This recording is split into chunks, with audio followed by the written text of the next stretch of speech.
Well, we're glad to have another episode of Things Hidden today, and that's we're joined by Darren Beattie, who's the editor and founder of Revolver.news, which has been really making a lot of big waves right now with some of the news stories that have been the buzz, much to the chagrin of the DC establishment that doesn't like some of the narratives that Darren's been putting out there into the ether. So thanks for joining me, Darren.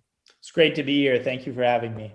Now, what's interesting about you is you've got a foot both in the intellectual, you come from academia, but you also like doing kind of the populist style, mainstream news cycle fight too. What do you like more? Do you like the big picture stuff, thinking about the big idea stuff, or do you like the news cycle drama? I enjoy both, and I think they're mutually reinforcing. I am a strenuous opponent of the middle brow, but I enjoy the high brow and the low brow alike, Yeah. and think that it can come up. It's an interesting combination for sure to have the high brow and the low brow, and to have written a dissertation on Heidegger and also to have written the Thanksgiving turkey speech for President Trump. They both go together. They fit together on the two sides of the same coin. uh, Something like that. So, I want to talk again a big picture, and then we can talk about some of the news stories that you guys have been publishing of recent time. You've been looking at the Capitol event, what happened there with January 6th. You've been investigating some of the blunders around previous, terror plots and some of the strange patterns that we've seen over the years. So we can get into some of those specifics, but just starting off in the big picture view, I call this show Things Hidden because I like to examine kind of the anthropological side of how we got here, which is it's a quite big view. People are like, we don't have time to talk about ritual cannibalism. We've got, critical theory to battle, but I think it's important to see how these things might connect. And so when I wanted to have you on, I wanted to kind of get you to think about how did we get here? You call this establishment in DC, the globalist American empire. You talk about its religious characteristics. A lot of people talk about it now. It's become very to talk about it as a cathedral, as a religion. And of course, the left describes the hardcore MAGA people as part of a cult too. So both sides see the other as part of this kind of cultic religious fervor. Let's start with that. Why do you think people are now seeing the religiosity of politics in this time? We didn't really talk about politics as religion, say in 2004 or the 90s or something. Well, I mean, it's an interesting question, and to really give a thorough answer to it, you'd have to really have an account of what religion actually is and what purposes religion serves. And so it can be addressed on a number of dimensions. I think often when people say, oh, this is, or even for that matter, what a cult is, cult has certain connotations, but actually looking into the etymology of cult, it's associated with agriculture and it's associated with culture as such. And most people don't even look into the deep etymology and say, why is the term for culture and agriculture connected to the term cult? When they think of cult, they'll think of like Charles Manson or something like that. Right. So it really depends on what level one wants to address this. I think in political terms, with the kind of saying, oh, what's going on is a religion, or wokeness is a religion or has a religious character, it's meant to say, it's somewhat polemical and rhetorical, but it's meant to emphasize that this is not based on rational observation, and it's not even necessarily based on wanting to satisfy stated objectives. It's more built on fulfilling some kind of emotional need for people, or even in a broader sense, fulfilling some kind of purpose for people. And so, like, just since you mentioned I have background in academia and philosophy, I think like the deep treatment of this would have to, there's the political kind of rhetorical treatment, but the kind of philosophical treatment would have to look at something like, Nietzsche's account of, what happens when, quote unquote, God is dead, and people sort of create their own gods as substitutes or need to find some expression of purpose.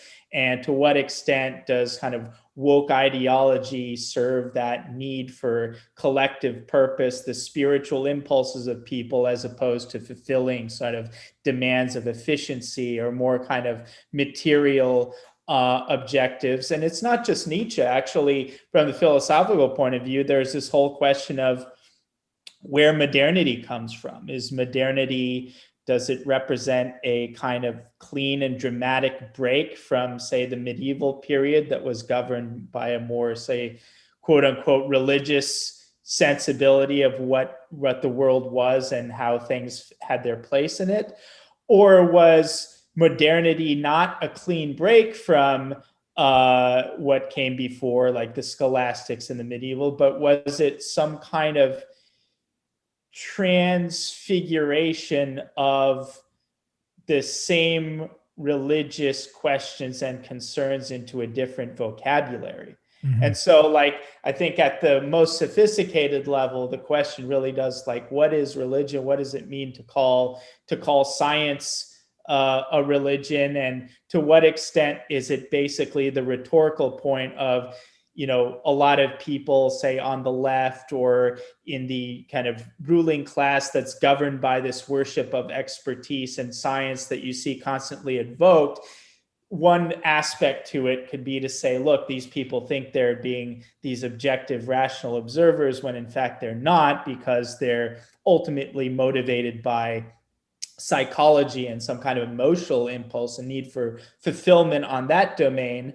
But then there's, and there's some truth to that, I think. But then there's the broader point is can anything not be religion? Can anything meaningful not function ultimately as something like a religion? In which case, it's not at its deepest level a critique. It's just a question of what religion, quote unquote, is the true one and what is the best one. And it's not, what's wrong about wokeness is not that it's a religion per se, but it's not the correct religion.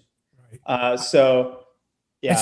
I see political correctness as kind of like what was, it had its heyday in a certain generational time that we've grown up in and so forth. And it's kind of like a parallel to the mainline denominations that were very once prominent, the Methodist Church, the Presbyterian Episcopal Church, these different powerhouse churches that then, they lost their luster because they didn't have enough firepower theologically to draw people. So they kind of became vacated, and everybody went to, more evangelical and fundamentalist versions of the religion. And people thought, in the heyday of the moral majority in the 80s and 90s, that, man, they're the ones running the show. But because they were loud and they were in the public square and they were taking on things with a lot of fervor, and everybody said, man, they're preaching at everybody. But I see a parallel between that and mainline political correctness and what we see now, which is fundamentalist wokeism, which it's preachier and it's louder, but it's not a sign of its strength. It's a sign that it's actually on its way out, because you're getting these mutations that are more squawkier and more apparently more easier seen to be religious in their fervor. And when you have to preach, you're not really in control anymore in terms of the hearts and minds of people. I mean, you look at Star Wars when it comes out, and it's preaching a kind of liberal value at the time, but it wasn't preachy. It felt like it was like organic story that's going with the hero's journey.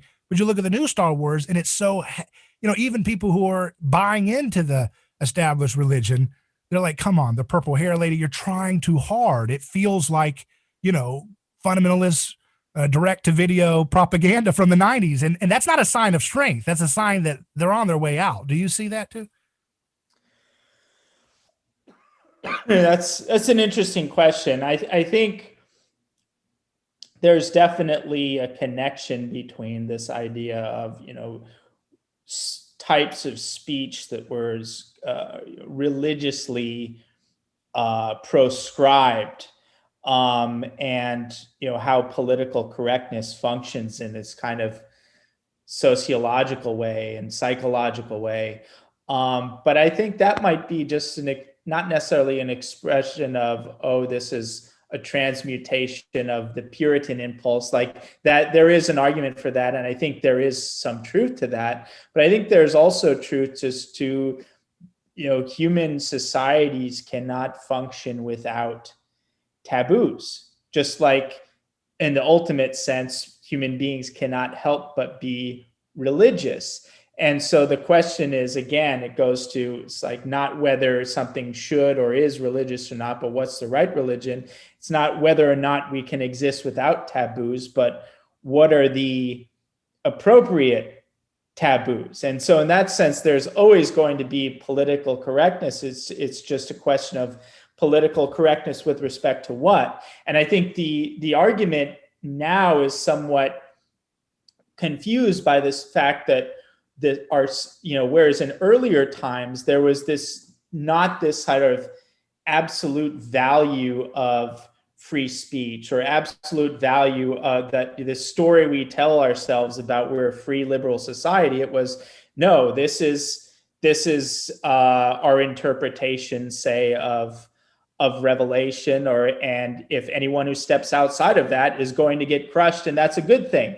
Whereas in our self-understanding, our being the contemporary West, there is this hypocrisy added to that, which say, oh, we're a free country, we're a free society, we have free speech, but actually, no, we function in many ways just the way we've always functioned, in the sense we still have taboos that are very aggressively applied. It's just we have this additional layer of cognitive dissonance because of how our reigning ideology is packaged and processed.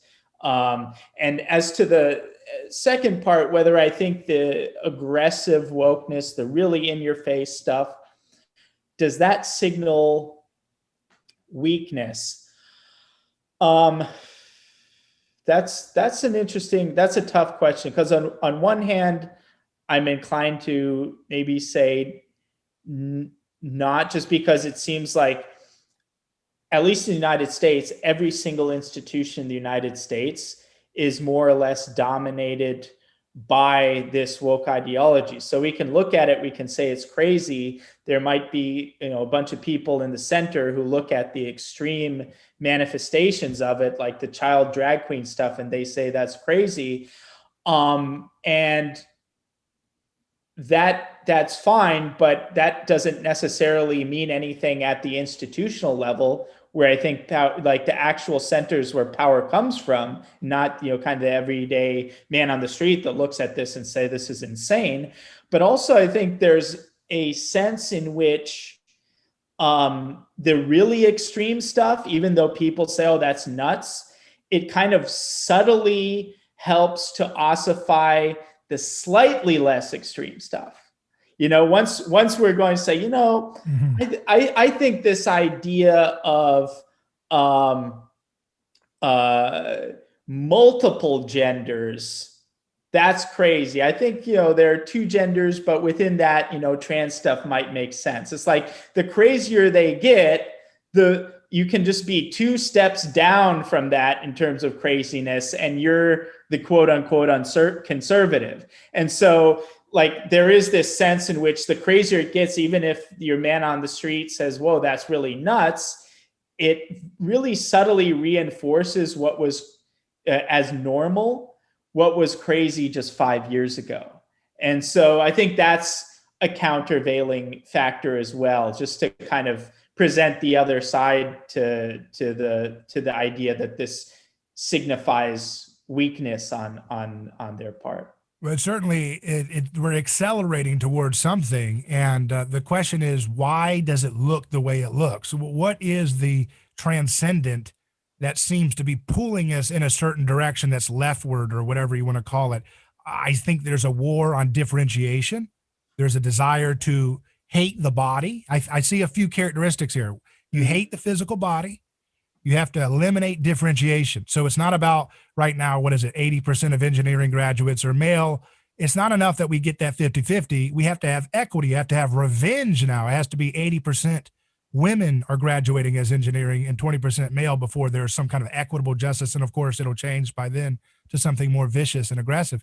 So there's a vengeance, there's a desire to eliminate any kind of differentiation, any kind of distinctions. Everybody's an amorphous blob, and emphasis on blob because you're supposed to hate the body. That's important. I mean, that's why people can vote for Biden and they believe I've done something for people of color. Meanwhile, Biden has spent half a century bombing, particularly people of color around the world. That's a disavowal of the human body. It's a Gnostic kind of assent. Well, he says language like, systemic racism, and that language somehow is more important than flesh and blood bodies being blown apart, particularly people of color. That's the kind of people that he's tended to predate around the globe as a loyal foot soldier for the empire. So you see that? Do you see those patterns as some of the characteristics of this religion, this globalist American empire, you call it?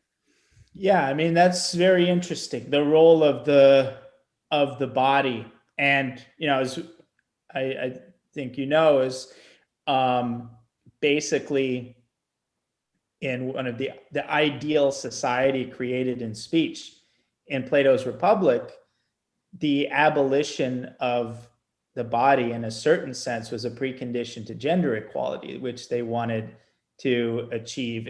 And I think there is something to that. That's, in many ways, like the rejection of the tangible realm is some might say that's where the religious element comes from, and it could mean different things. It could mean just the utopianism as such needs to have some sort of rejection of the real world, and the body is one part of the body is this kind of the physical parameters of our existence, and part of kind of just denying basic features of reality required denying the body.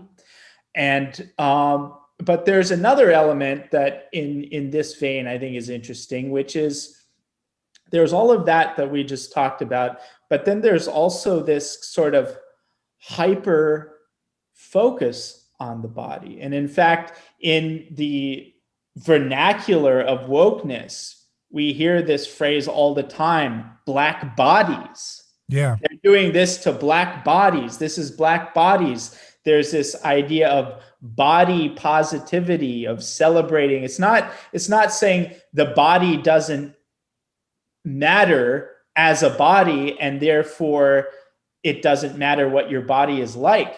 There's this active celebration of deformed bodies in this. But that's the emphasis. The deformity is the emphasis. Right. So it's a deformity, but it's not the rejection. It's perhaps not the rejection of the body or the corporeal as such. It might even be a rejection in an inverted sense of the ideal. But actions speak louder than words. And if you're celebrating the junking up your body, that is a performative witness that you hate the body. You know what I mean? If you're celebrating, keep eating those Fritos, keep getting obese, you're performing a witness against your own body's worth. You're saying this is a trash dump. Celebrate. It's a trash dump. In sexual acts, treat it like a trash dump.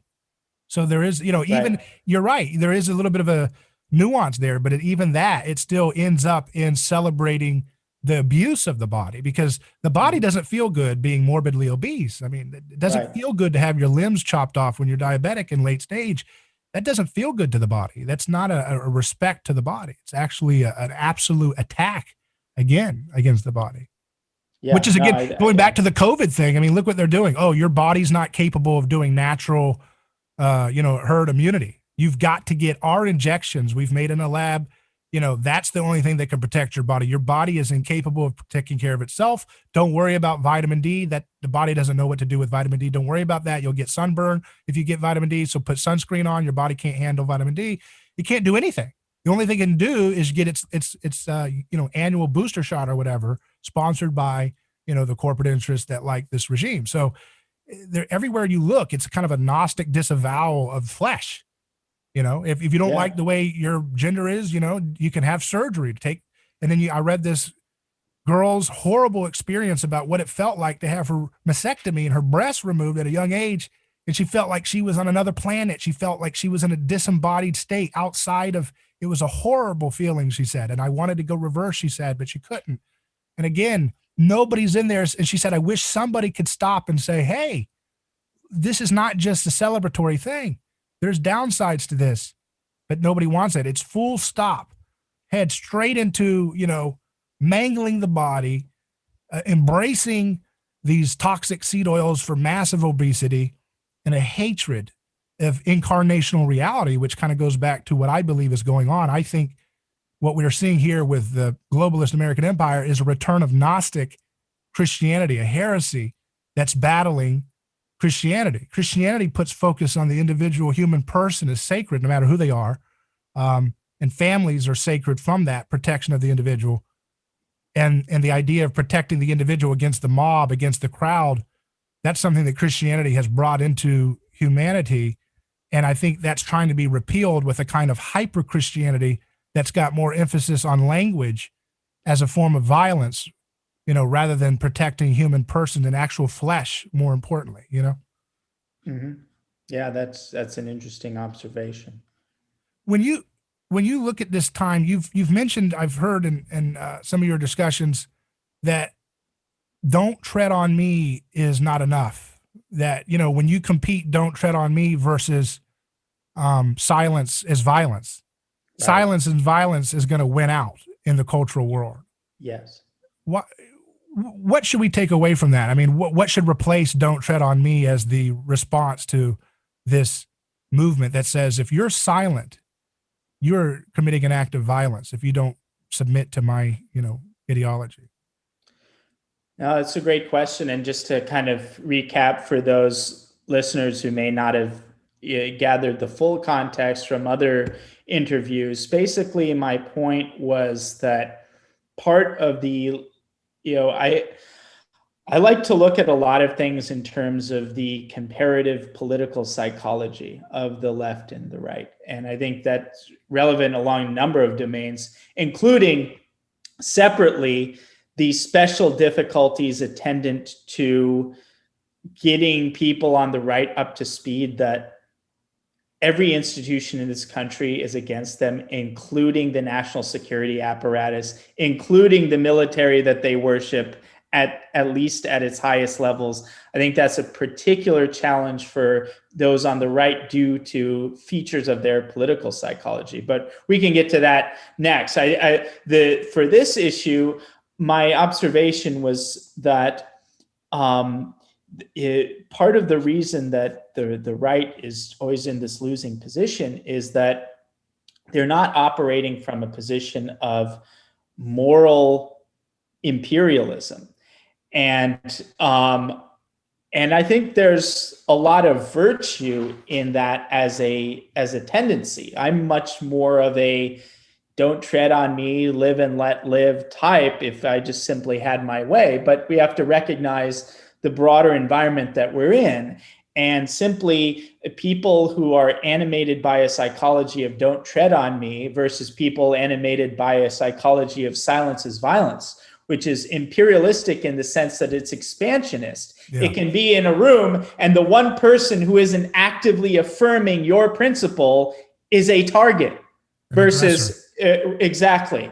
And that's just always going to win. And it's related to the fact that I think the most important point there is that so much of the right politically functions as a kind of controlled opposition. And I think that there is a institutional reason for that. There are a lot of dimensions to analyze why that is.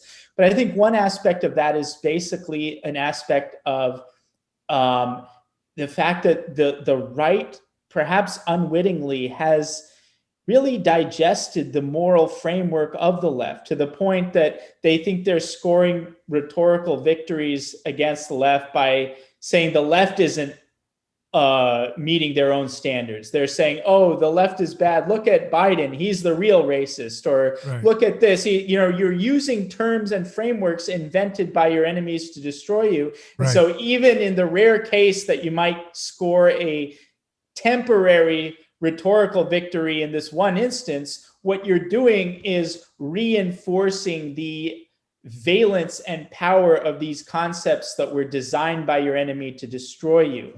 And I think that's related to this idea of the right being unwilling to take a more aggressive moral stance, because so much of their moral posture, whether they admit it or not, is some kind of modified version, basically, of the morality of their enemies. And so they have to just be, oh, we're just a little bit less. We're that, but we're a little bit less. We're that, but a little bit more reasonable. Ultimately, see these Antifa people, they're nuts, and these people are nuts. But you know what?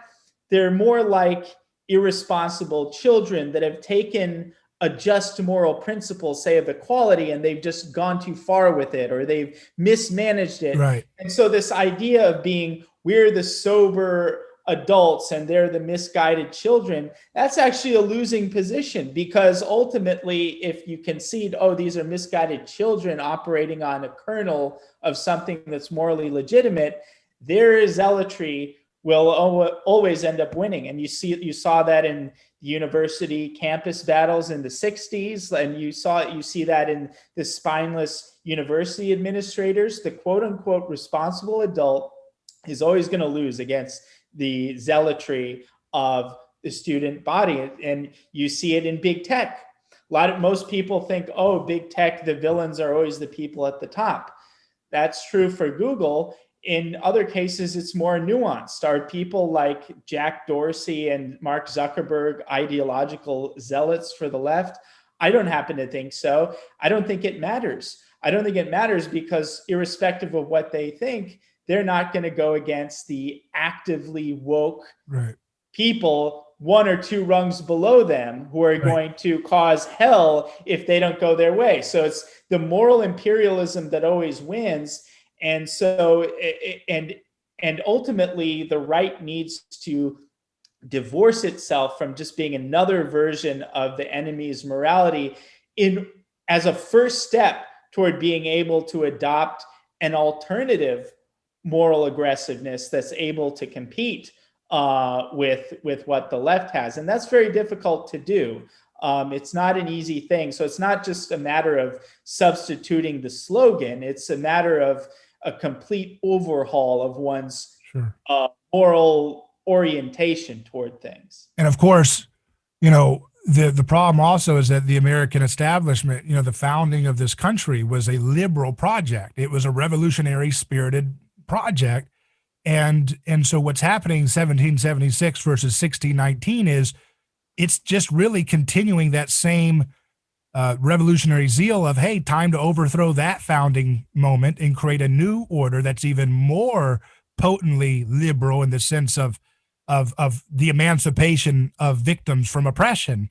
And so you've got this, you're already playing the game of trying to slow down the emancipation, you know, formula by saying, well, we like the classical liberal moment. We don't like the new liberal moment. Well, how are you going to win? I mean, it's naturally, you're already assuming a framework that's kind of like an outdated form of what the current version of this revolutionary spirit is, you know? And of course, you know, it's a big time difference, but like you're saying, don't tread on me. That was a slogan that worked for its time, but there's been a lot of treading on me since then. So the project that the founders tried to do, it was very powerful and beautiful in some ways in terms of its restraint on avarice and so forth and ambition to some degree.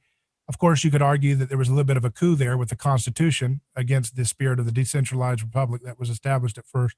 But nevertheless, it's lost a little bit of its teeth. There's no, I mean, like what you're describing with Tucker Carlson being spied on by our government and they can go in and do whatever they want. I mean, they're treading on all of us anytime they want.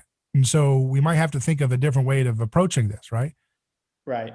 I don't think "Don't tread on me" is, it's not so much about the slogan, although I think this slogan isn't great, but it's about the moral psychology that animates it. And I don't think it is. I think it's something that resonates with a lot of people, including myself. I don't think that it is equipped to deal with the challenges that we have today. Does that mean for you in building a future, a cultural movement that challenges this left project, this globalist cultural moment? Does that mean that we need to abandon negative liberty, the concept of negative liberty? Because when you say "don't tread on me," that's kind of a negative liberty slogan, as opposed to positive liberty of, it's the state's role to provide us a house and to provide us these positive rights. I have a right to this food. I have a right to that medicine. I have a right to your labor to build me a home. That's a positive right concept. And, when we say "don't tread on me," it's a kind of emphasis that no, negative liberty is more important than these positive rights, these assertions of do we need to change that framework a little bit and implement positive right concepts by force, or is there something else you have in mind in that? I mean, it depends. It would be a case by case thing in relation to issues. I think the negative. The negative liberty issue is, it's associated with classical liberalism that presupposes, okay, we have these rights that we're entitled to, and there's only certain exceptions to that where we delegate out certain rights to the government for basic protections and so forth. Like there's a more or less coherent system in place to account for that. It's just profoundly detached from the actual country that we live in.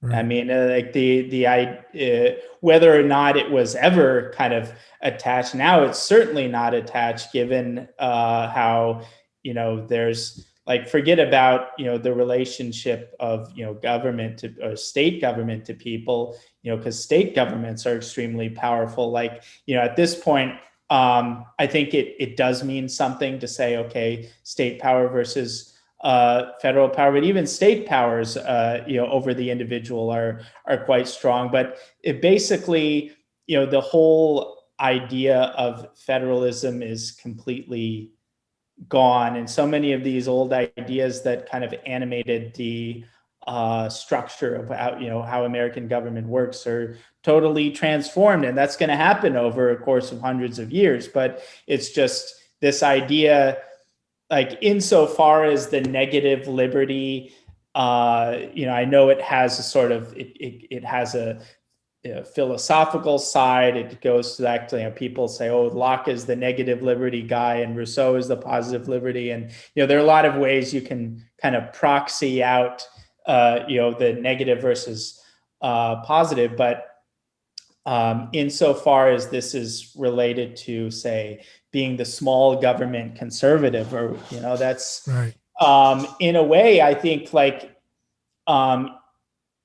in a sense, I think that is an extremely relevant attitude to have, because right now the government, the national security state, I think, is the chief offender, and we don't want to do anything to empower the national security state. So now I think it's a good idea not to promote like huge defense budgets or huge budgets for this government that wants to really destroy you. In the case of recently, the DHS and all these other organizations have declared basically all Trump supporters as domestic terrorists. Right. So in that sense, like insofar as small government conservative can be a proxy for, I don't want to empower the government to destroy me, then that makes sense. But small government conservative implies that we can implies a lot of other things, like, the corporate side is okay, the private sector versus public sector, and all these other things that at the highest level in terms of power don't really translate, I think, into an effective posture. And so so again, that's why I said it depends on the issue. I think it's very important to be aware that the threats come from the national security state. I don't know if a lot of that prepackaged sort of libertarian vocabulary about being small government conservative, I don't know how effective that's going to be. I think more you just recognize where the threat is and don't be shackled by any type of ideology. You have to have a flexibility with respect to ideology and simply focus on what are the sectors going after me, and how do I weaken those sectors as I empower myself and my allies, and Yeah. whatever kind of quote unquote ideology facilitates that, or no ideology at all, that would be the way to go. So in order, I'm of the opinion that, I call myself a political atheist, that at some point we've got to stop believing in the gods behind the curtains of DC and recognize that, even though it's a kind of utopian thing to imagine Ancapistan, it's also kind of utopian to imagine that you can staff the morally pure people all in this labyrinthine bureaucracy in DC and get it all right. I don't think it's going to happen that way either, which leads me to conclude that perhaps, the battle, unfortunately, with that whole cliche is going to be in the world of culture. And if it's in the world of culture, that means we've got to tell a better story than the story that's on offer by the establishment. So, what is that story that you believe in or are looking for that can propel our culture to be bound together? I mean, some people, Trump tried the whole America, America, America, America, and that has a certain power. But I almost feel like the way he presented America with the singing of the children sing, Donald Trump is our star, this kind of kitschy kind of stuff. It felt like a reunion tour for a hair band from the 80s that was having big stadiums, but it wasn't going to actually carry the culture forward. It's more about remembering the greatest hits. That's how it felt to me. So what do you think is a story that can bind us together to propel us into the future so we can have a family-friendly society and a liberty-based society and a peaceful society? That's a great question. That's a great question. And of course, it's always much easier to point out the stories that don't work than to actually advance a story that could do that type of heavy lifting. And I guess there are a number of candidates, but ultimately, at the moment, I don't know if there's a story that I think is ready-made at the moment that could do that type of heavy lifting. And it's a problem, but it's not something to despair about. It's just sort of taking things one step at a time and recognizing, really where the bottlenecks to, being able to advance a story like that, if one were to have it. The problems with the family, the technology is a big, there are all kinds of advancements in society that are not political, at least in the sense that we understand them, that are profoundly disruptive to healthy family formation in the way that it's traditionally understood. So how does one overcome that? Does that story have to involve, does the story need to facilitate some kind of reactionary posture? And by reactionary, I don't mean that in a negative sense. I simply mean going back to the old types of family structure that would work. And does that require some kind of extreme, Luddite sensibility? And is that a good thing? Is that a realistic thing? Versus, does it require just not on the political level, winning the political fight, which is very, very difficult in itself, but those structural issues related to technology and sort of deep changes in society, does that involve sort of this kind of almost neo-Tocquevillian project of, and when I say Tocquevillian, a lot of people use that in different ways. What I mean is, when Tocqueville wrote Democracy in America, he wrote it acknowledging that the aristocratic order was done. He was an anti-reactionary in that sense. He was saying, look, the aristocratic order is done. You might like it, you might not like it, but there are structural features in place, meaning that we're not going to go back. Democracy is here, and I'm looking at how it's practiced in the United States, and I'm looking at it with a view toward what were the valuable features of aristocracy, and how can those features, how can democracy fulfill the essence of those features, or what version is compatible with democracy that fulfills the same need? And so it's rethinking. It's not saying how can we copy and paste aristocracy onto democracy, but what is lost in the aristocracy? What is of value that's lost? There's some bad things that are lost. What's of value that's lost? And how do we find substitutes for that that are compatible with the democratic ethos? And so I think there might be a similar type of requirement, is to really understanding the kind of conservative disposition in this traditional sense of looking at what's valuable in the old orders that's been completely uprooted, maybe understanding that it's not realistic to restore that at any kind of scale of civilization, but being sober and respectful and discerning about what was lost, and thinking, okay, how do we create substitute versions in that are faithful to the new political possibilities of the future? And I think the story that you're talking about will have to emerge over that process. But there's so many things blocking us from even being able to think that way. And that's where the political stuff comes, because as you pointed out, the woke stuff is just more and more destruction.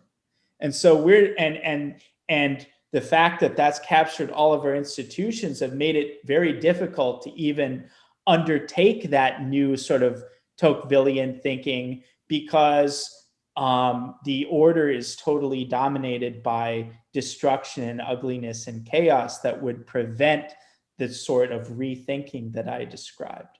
And so it's like that big political difficulty is layered on top of a profound kind of philosophical difficulty of, to use the evil word of the Great Reset people and the abolished police people, of reimagining like what not stepping outside of the bounds of human nature and what's appropriate to human nature, but reimagining what possibilities there are for human fulfillment in relation to human nature, that kind of understand the new situation we're in with all of the changes that have happened from technology, from the economy, and so forth.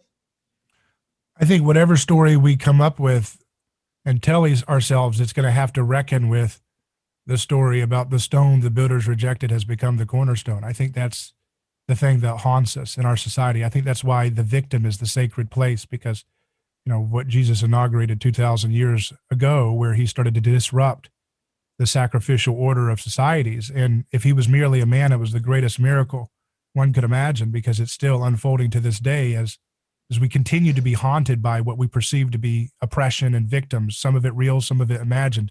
And we're haunted by this. And I think that's what's playing out today, is this theological civil war, or a fight against a Gnostic version that wants to revivify sacrificial violence that Jesus disrupted on the cross, versus hopefully something that can emerge, which can honor the body and challenge sacrificial violence, and do so in a way that really, scratches the itch for our culture's need to reconcile with its abuses. I think people are haunted by the fact that they've been perpetuating a decadent empire that's got a lot of bodies all over the world that didn't need to die in many different ways, not just war, not just the sanctions, not just this stupid lockdown stuff. They've got a body bag that's astronomically high, and we don't want to reconcile with that. We don't want to look at that face to face.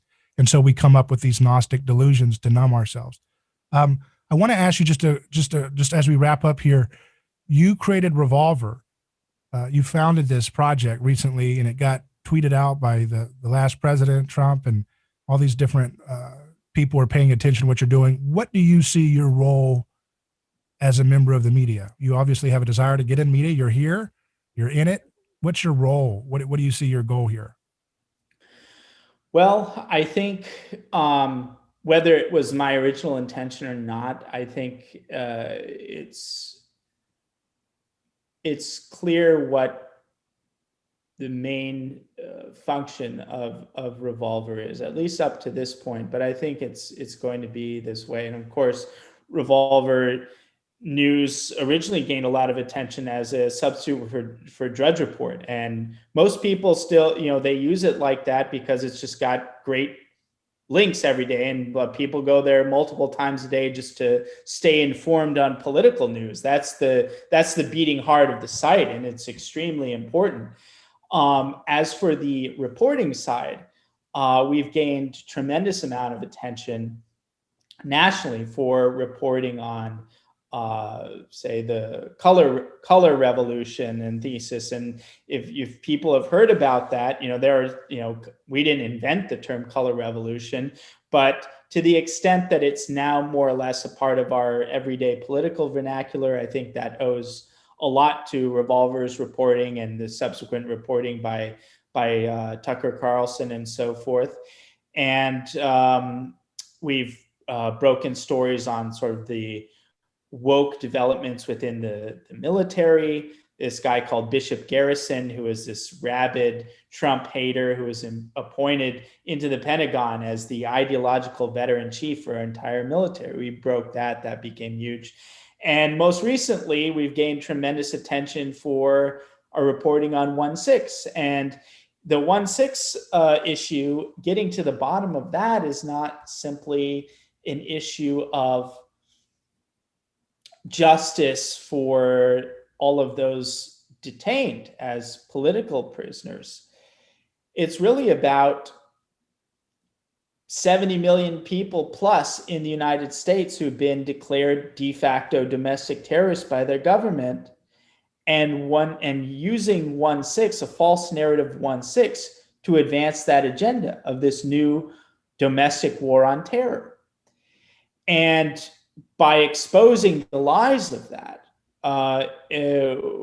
we hope to undermine that narrative. But the thread that connects all of those things, going back to the color revolution, is something I alluded to earlier. It's getting the political right in the broader sense. When I say right, I mean conservatives, populists, even functionally people on the left who are not on board with the ruling class. They're functionally part of the right because they're targets.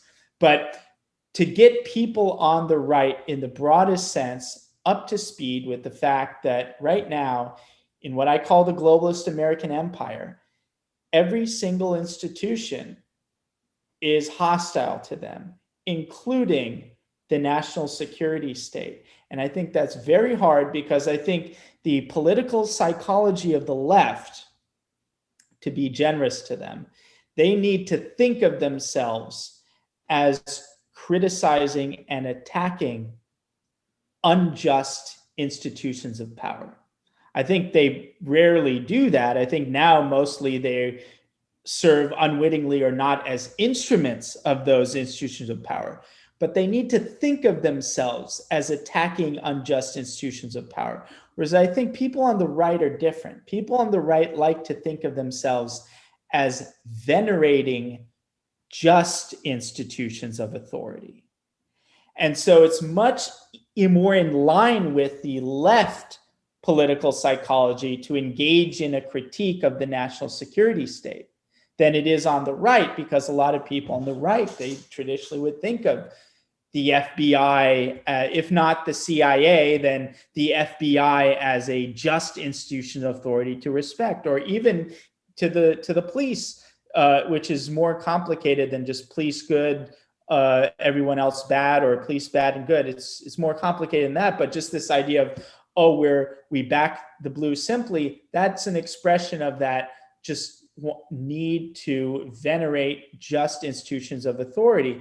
Or to the military, which is now, through our reporting on Bishop Garrison and others, been just as corrupt as any other institution, if not more, at the highest levels. That's perhaps the hardest pill for people on the right to swallow, because there's what's more venerable than the United States military.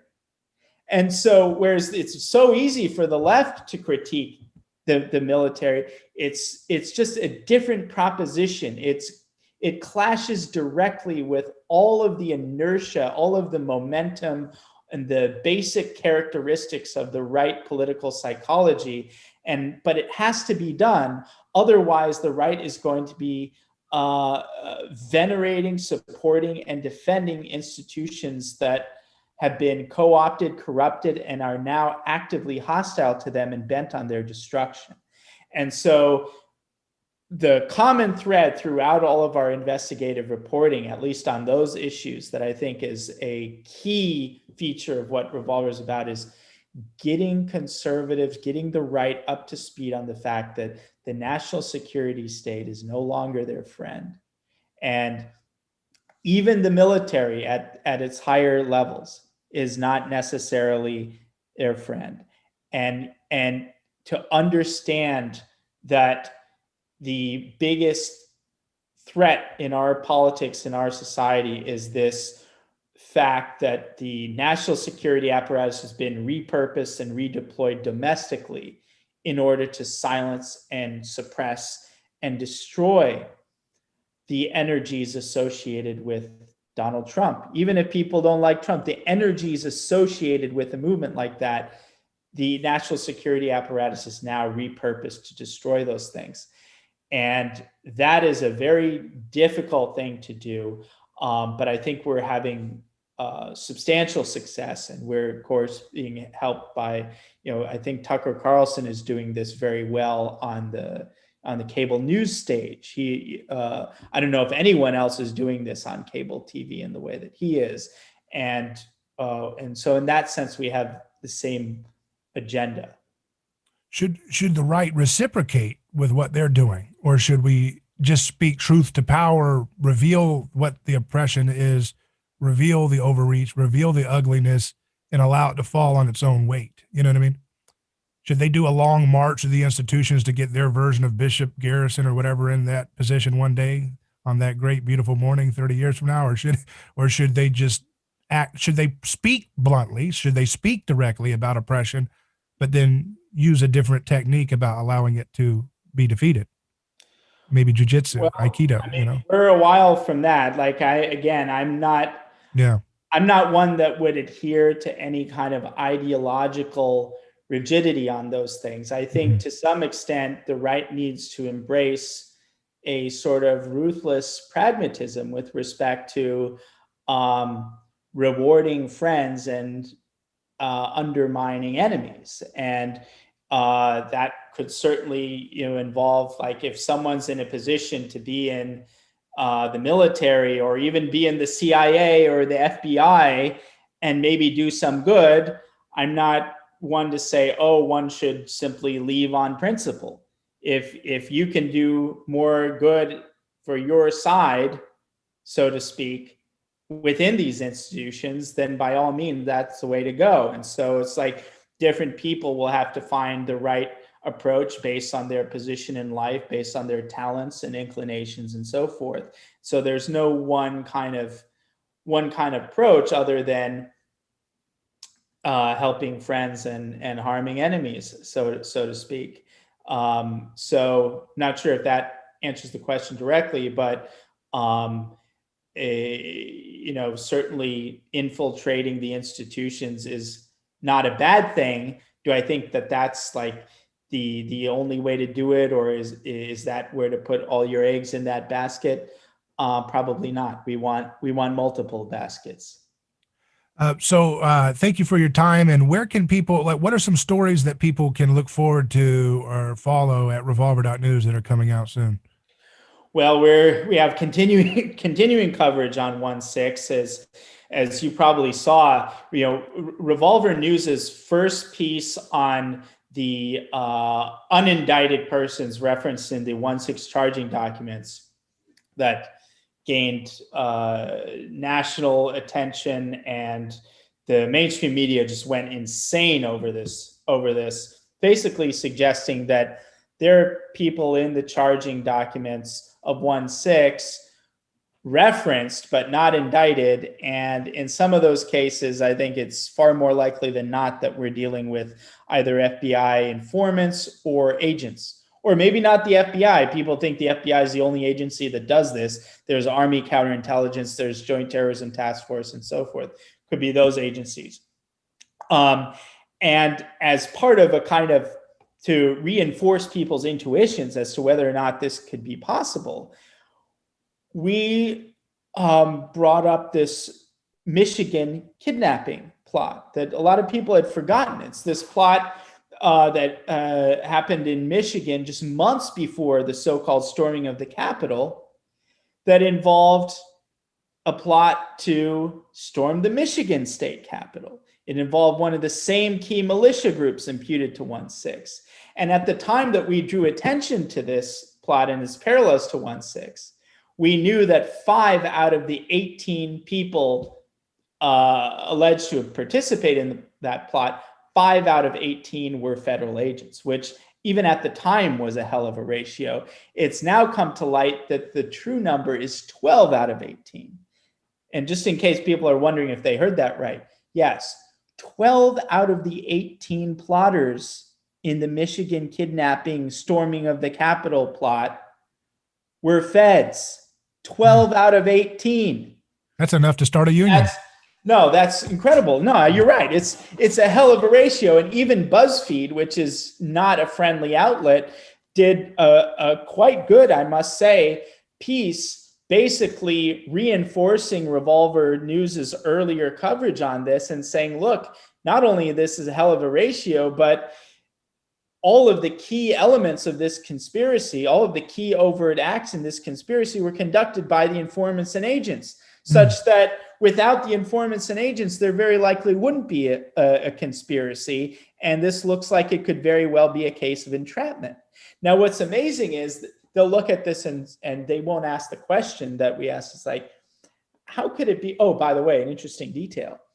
The person in charge of this infiltration operation, who headed the FBI field office in Detroit, just days after these 18 plotters were arrested, 12 of whom were agents anyway, days after 18 people, these plotters were arrested, Christopher Wray, head of the FBI, promoted the Stephen D'Antuono, who was head of the infiltration operation, to the DC field office, where he went on to oversee January 6 cases, which is a very suspicious and overlooked development. And so we're supposed to believe that the feds were so up in the ass of all these people in Michigan who were doing the same thing, like storming the Capitol, all this, the same militia, and they were up in their ass to 12 out of 18. And yet January 6 is this unprecedented intelligence failure, that even though they knew that there was a certification going on, that Trump was going to speak, that they were tracking all of these militia groups,